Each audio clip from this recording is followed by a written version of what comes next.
Let me run you through the £233,000 opportunity that everybody missed. Welcome back, guys. My name is Malcolm Purewell, one half of Savoys Properties. We've actually been in the property industry for the past 24 years, specializing in buy-to-let, commercial, residential, and HMO.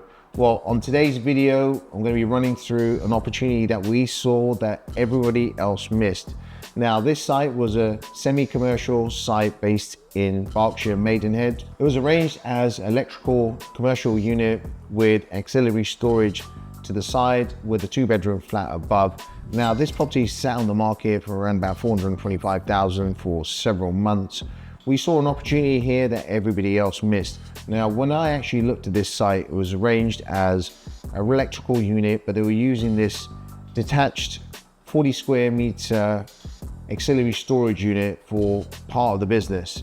Now, I knew when it comes to prior approval of commercial or residential conversions that if an auxiliary use building is used as a part of the commercial unit, then it benefits from PD right. This is something that everybody else missed. Now, the first thing that we did was we went to view this site. We liked the building. It was a detached building. It was effectively on a secondary tertiary parade. It was off the main road. There weren't many commercial units on this road, so it was primed for conversion to residential. Now, we agreed to purchase this site for £400,000 and we wanted it vacant possession with the flat and the commercial unit below. Once we had this site empty and exchanged, we put in a prior approval application to change basically the commercial unit to a 2-bedroom flat. And when it came to the auxiliary storage unit, we applied to actually change that to a 2-bedroom self-contained mews house. This was done through a prior approval and application. They had 56 days to either approve or decline it. Surprisingly for us, the council actually declined our application on this because they said the size was below 37 square meters. Clearly, this wasn't the case. We actually highlighted on the map that the building was actually 40 square meters. Therefore, planning should have been approved. Now, when this situation occurs, I think the best thing to do is actually shout. The way we shouted was put in a formal complaint with the planning department, raised basically an issue with our local councillor and the local MP, and then we applied to the planning inspectorate to actually appeal against the decision.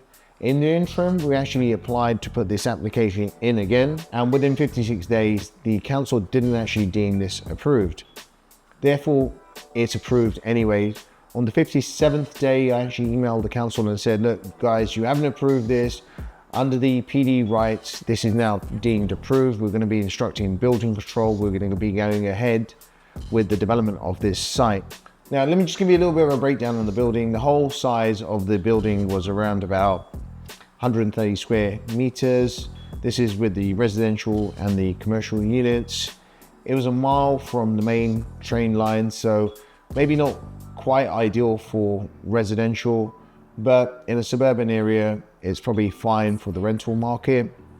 It's been previously used as part of an electrical family business for the past 30 years. It actually came with 3 car parking spaces, which is a huge benefit. And it's actually quite rare to get a mixed-use commercial residential unit in this area, so it's an ideal investment in our opinion. Now, if you have a look at the elevations, it's 2-story, and you have basically the elevations on the first floor sort of coming in, which isn't ideal, but it's something that we can work with. The reason I say it's not ideal is we normally like to rejig the internals when it comes to a flat, so maybe remove the kitchen, put it into the living room and increase the number of bedrooms. By doing so, we'll actually increase the rental income that we'll be getting.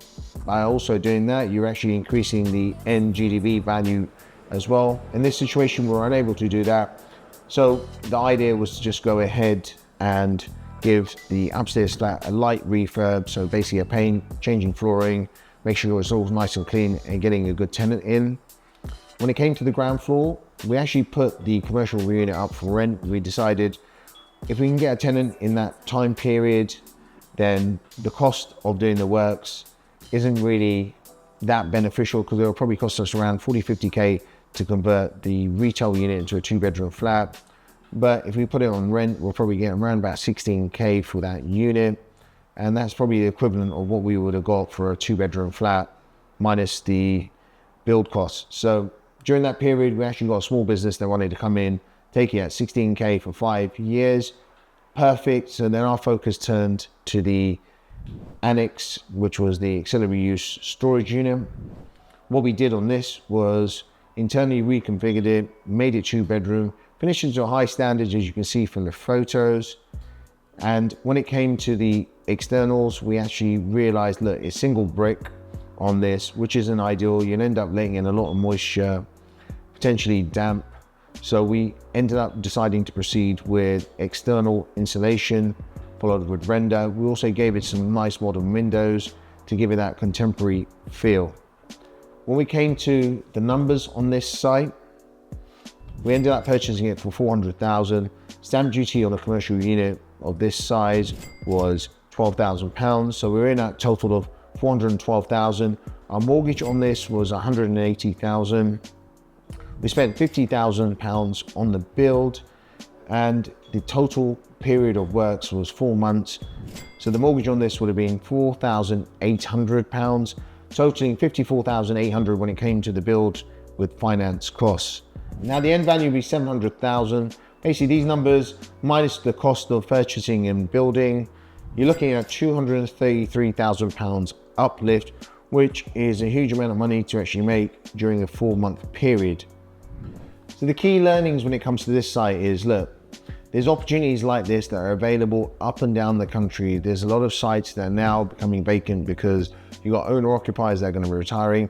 These type of commercial units are now sort of defunct because there's no need for a lot of these businesses, because the majority of them moved online, or now in this case will be taken over by larger trades such as Screwfix and other organizations. So the opportunities are there for you to repurpose these.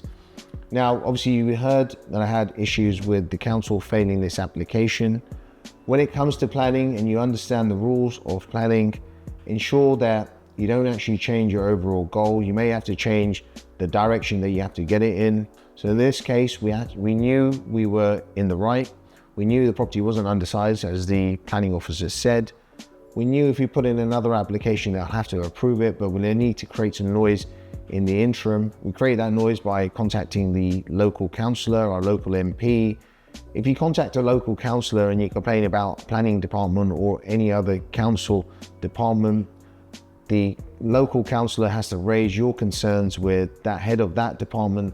Head of that department will have to look into it and respond back to that councillor. So we knew by us doing this and putting in a new planning application, the council would have to approve it or not approve it at all by not doing anything. Therefore, after 56 days, it's deemed approved anyway. Now guys, if you've enjoyed that video, hit that bell icon, subscribe, like, leave a comment. We're back each and every week. However, we're actually back with the Elevate series, which is an educational series, no selling, focusing on relevant topics with Shawbrook Bank, who, if you guys don't know, is one of the biggest challenger banks in the UK, who will probably end up funding one of your deals during your property journey. They're opposite the Gherkin in the City of London. The link is in the bio. We hope to see you there soon. We also have got a free Savoys community, an online community. You can ask myself, Sanjay, or other members of the Savoys team some questions, and they will always come back to you on that. Hope to see you in the next video.